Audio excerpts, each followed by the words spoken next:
Sa iba pang balita, nagsagawa na ng retrieval operation sa gumuhong ginagawang gusali sa Angeles City, Pampanga. Ito'y matapos na wala nang makitang buhay sa gumuhong gusali noong linggo. Si JM Thompson sa detalye live. JM?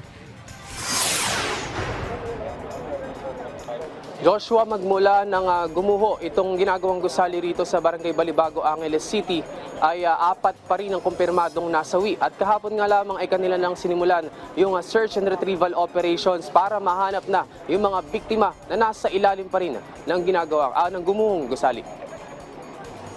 Bago simulan ng retrieval operation kahapon, nagkaroon pa ng panalangin para sa mga labi ng biktimang kanilang marirecover. Ginamit naman ng Special Rescue Force ang crane bilang lifeline para mano-manong putulin ang mga konektadong metal bars at scaffolding.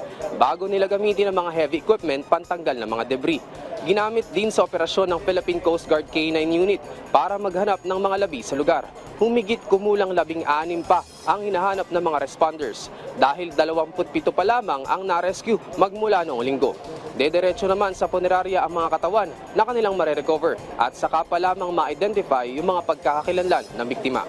Hinihiling din ng Unified Command System na makipag-ugnayan sa kanila yung mga kaanak na posibleng wala pa sa kanilang listahan ng mga biktima para kanila itong ma-verify doon sa mga makukuha nilang katawan sa ilalim. Tumigil naman kagabi ang mga responders dahil sa pag-ulan at inaasahang itutuloy nila ang mga operasyon anumang oras ngayong umaga. Joshua, sa ngayon ayon kay Angeles City Public Information Officer Jay Pelayo, ongoing pa yung kanilang investigasyon dito sa gumuhong gusali. Pero kanilang hinihiling na makipag-ugnayan na at magpakita na yung contractor at owner ng gusali para umusad yung kanilang investigasyon.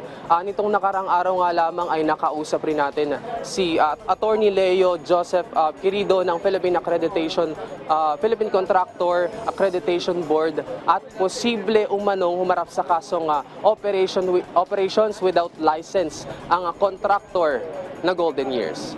Joshua? Maraming salamat, JM Thompson.